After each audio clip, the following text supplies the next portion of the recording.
Now, I am here with multi-talented personality from Rafiganj once again, Mr. Nurul Khan साहब। तो sir अपने बारे में एक्चुअली ये वीडियो पूरे बिहार में जाती है, तो अपने बारे में बताएं सर कि आप क्या हैं और लोगों को। देखिए, मेरा नाम तो नूरुल खान है। मैं रफीगंज का निवासी हूँ और सोशल एक्टिविटी में रुचि रखता हूँ।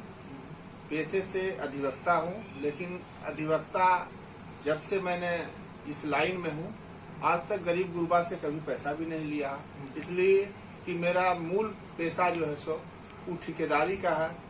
मेरे लोग कुछ करते हैं और उसी से मुझे इनकम आ जाता है और खेती गृहस्थी मेरे पास है, घर भी है, किराया वगैरह से भी आ जाता है। इसलिए मेरा खाना पीना रोजी रोजगार बढ़िया से चल जाता है और मेरा मूल सोशल वर्क है और लोग को भलाई ही मेरी पेशा है, समझिए। और इसी में हम लगातार लगे रहते हैं। जैसा कि आपने बताया सर कि आप सोशल रिफॉर्मर हैं, राइट? ये भी बहुत बड़ा एक सब्जेक्ट है। जैसे राजा राम मोहन राय या अभी की बात की जाए तो कुछ लोग हैं, जामिया से भी बहुत सारे निकलते हैं जो सोशल रिफॉर्म कर रहे हैं, समाज के लिए सोच रहे हैं। बहुत सारे लोग होते हैं कि अपने बारे में, अपने फैमिली के बारे में सोचते हैं, लेकिन आप वहां से उठ करके थोड़ा सा और व्यापक तौर से सोच रहे हैं कि पूरे समाज का कैसे भला हो। तो हमारा प्रश्न आपके लिए ये रहेगा सर कि जैसा कि हम शिक्षा क्षेत्र के लिए काम कर रहे हैं, शिक्षा क्षेत्र में बहुत सारे जो मल्टी डायमेंशनल हैं, तो उसके लिए काम कर रहे हैं। तो बिहार में रफीगंज की शिक्षा किस स्तर पे है सर? देखिए, रफीगंज की शिक्षा की स्थिति अभी बहुत पिछड़ी हुई है, दयनीय, बहुत दयनीय स्थिति में है। इसलिए कि यहाँ पर ना तो कोई अच्छा कॉलेज है, ना कोई अच्छा स्कूल है और कोचिंग भी उस स्तर का नहीं है जो बच्चे को अच्छी तैयारी करा सके। कोचिंग तो यहाँ पर बहुत है, लेकिन वो सब बिजनेस भी से है। लोग एक व्यापार कर रहे हैं, बच्चे आ रहे हैं, 1 घंटा टाइम वहाँ बिता रहे हैं और फिर बच्चे अपने घर चले आ रहे हैं। यहाँ पर शिक्षा बहुत दयनीय स्थिति में है। शिक्षा में सुधार की आवश्यकता है। यहाँ पर जब तक शिक्षा में सुधार नहीं होगा, बच्चे बहुत बुरी स्थिति में है। और खासकर जब साल भर से जो लॉकडाउन है, इस स्थिति में तो ऑनलाइन जो पढ़ाई की स्थिति बनी हुई है, बच्चे बहुत कम ही पढ़ पा रहे हैं। ऑनलाइन में देख रहे हैं बच्चों को कि मोबाइल लेके बैठे हुए हैं, कान में लगा लिए हैं गाना, इसलिए कि उनको शिक्षा मिल ही नहीं पा रहा। किसी तरह से कोई गाइडेंस नहीं मिल पा रहा, ना शिक्षा के द्वारा मिल पा रहा और ना वैसा कोई रफीगंज में व्यवस्था है। इसलिए रफीगंज शिक्षा के मामले में बहुत पिछड़ा हुआ। ये तो पिछड़ा हुआ, तो क्या किया जाए सर यहाँ पे कि शिक्षा के क्षेत्र में सुधार आए? एक तो हो गया, 2 डायमेंशन हो गए। एक तो आप प्राइवेट कुछ कोचिंग या स्कूल्स काम करें, कुछ लोग आके इन्वेस्ट करें, राइट? तो और दूसरा हो गया कि गवर्नमेंट भी यहाँ ध्यान नहीं दे रही है, राइट? तो प्राइवेट तौर पे यानी कि इन्वेस्टर क्यों नहीं आना चाहते हैं? असल देखिए, इन्वेस्टर इसलिए भी नहीं आना चाहते हैं कि उसे सुविधा चाहिए और छोटी जगह है, यहाँ पर सुविधा नहीं मिल पाती और सरकार कोई की भी हो, अब किसी एक पर नहीं कहते हैं। सरकार बहुत सी घोषणा तो कर देती है और लेकिन वो उसको जमीन पर नहीं उतारा जाता है। हालांकि नीतीश कुमार भी कई घोषणा शिक्षा से संबंधित भी किए हैं, जैसे साइकिल योजना वगैरह, बहुत सी उनकी तारीफ की भी है, लेकिन कुछ जगह पर शिकायत भी है कि जैसे वो धरती पर नहीं उतर पा रहा है। शिक्षा में यहाँ सुधार की आवश्यकता है कि प्राइवेट भी चले तो कोचिंग चले, उसका कोई रूल बने, रजिस्ट्रेशन। जैसे अभी तक यहाँ कोचिंग बहुत चलती, कई बार हम लोग रजिस्टर्ड कोई भी नहीं है। कई बार ऐसा हुआ कि कोई लड़की को छेड़ दिया गया, हम लोग कई पंचायती किया, कोई लड़की इंस्टीट्यूट से ही भाग गई, कोई जब पता किया जा रहा है तो कुछ नहीं पता। इसलिए कि सरकार को चाहिए या जो भी है कि उसका एक रूल बने जो रजिस्टर्ड सब हो,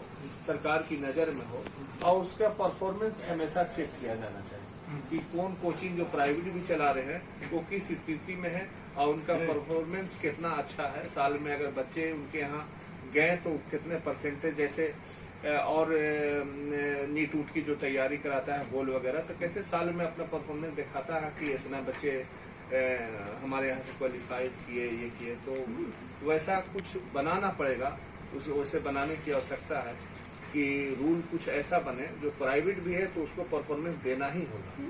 ये नहीं कि एक बिजनेस भाव से कि खाली हम बच्चे को कुछ देखा दिया, बढ़िया पुट्टी वगैरह कर दिया, टाइल्स लगा दिया और बच्चे आ रहे हैं जा रहे हैं, ऐसा नहीं। परफॉर्मेंस को देना होगा और सरकार को भी इस पर ध्यान देना चाहिए कि परफॉर्मेंस कैसे बच्चे का आएगा, इस पर ध्यान रखना चाहिए, इस पर रूल करना चाहिए। अब डायरेक्टली आते हैं सर, बिहार की भी शिक्षा की बात की जाए तो अच्छा तो नहीं, पूरे बिहार की बात करें रफीगंज को छोड़ करके, पेरेंट्स जो है ज्यादातर वो स्टक हो जा रहे हैं 2-3 ही फील्ड में, जैसा कि आप जानते भी होंगे 90% पेरेंट्स चाहते हैं बच्चों को इंजीनियर या डॉक्टर बनाना हो, तो उन पेरेंट्स को आपका क्या संदेश रहेगा? देखिए, पेरेंट्स की मजबूरी है डॉक्टर या इंजीनियर बनाने में कि इसको कहीं भी जॉब दूसरे बिहार में तो नहीं मिलेगा, इसलिए स्ट्रक्चर ऐसा नहीं है जो यहाँ पर कोई ना आपको कारखाना है न चीज है कि यहाँ पर मिलेगा, लेकिन दूसरी जगह पर मिल जाता है। यहाँ पेरेंट्स भी इच्छुक है, लेकिन अपने बच्चे को इसलिए उसमें नहीं लाना चाहते हैं कि सुविधा नहीं है यहाँ पर। जैसे खेती में भी बहुत पैसा है, बिल्कुल सर, लेकिन अच्छा सरकार कई घोषणा भी की है कि ईबीसी को या जनरल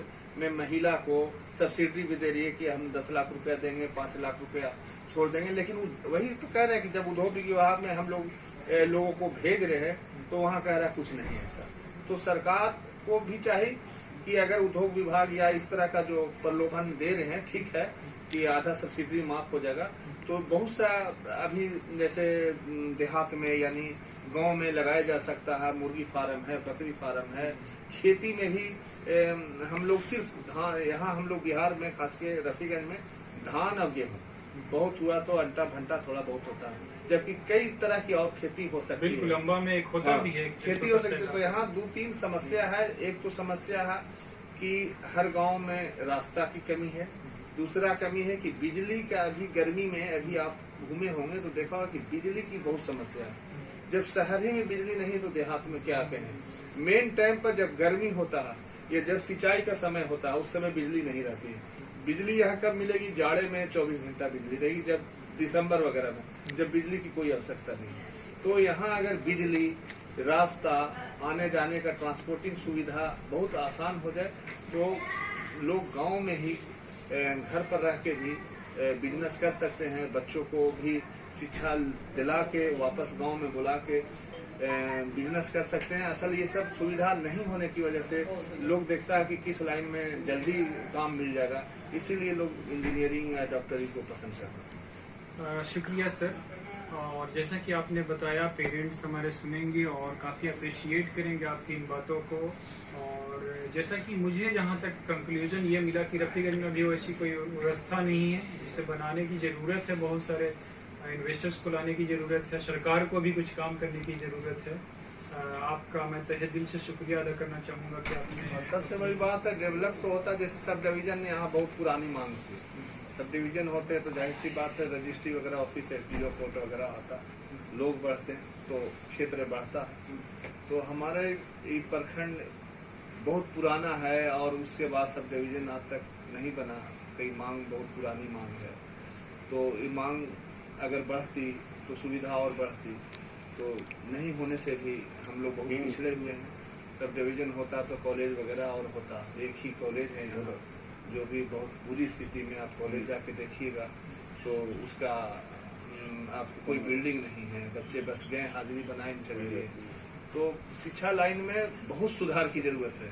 जिस तरह से देखा आपने कि अभी कोरोना में, कोविड-19 में हॉस्पिटल का जब पर्दाफाश हुआ कि लोग को हॉस्पिटल में ऑक्सीजन नहीं मिल रहा, चीज नहीं मिल रहा, इसी तरह से जब शिक्षा पर भी एक बड़ी जांच होगी तो बहुत बुरी स्थिति पूरे बिहार की समझ में आएगी। और रफीगंज तो उसमें बहुत ही पिछड़ा हुआ है। इसलिए हम सरकार से भी और लोगों से भी ये आग्रह करेंगे कि रफीगंज के शिक्षा पर खासकर ध्यान सरकार को आकृष्ट कराया जाए कि यहाँ स्कूल या जो प्राइवेट संस्था चलाते हैं उसका रजिस्ट्रेशन वगैरह हो और उसको एक टास्क दिया जाए जो साल में उसका ऑडिट होगा कि बच्चे किस स्तर पर आपको हम दिया था तो कहाँ तक पहुँचाया, इसका ऑडिट होना बहुत जरूरी है। Thank you so much for giving me your precious time.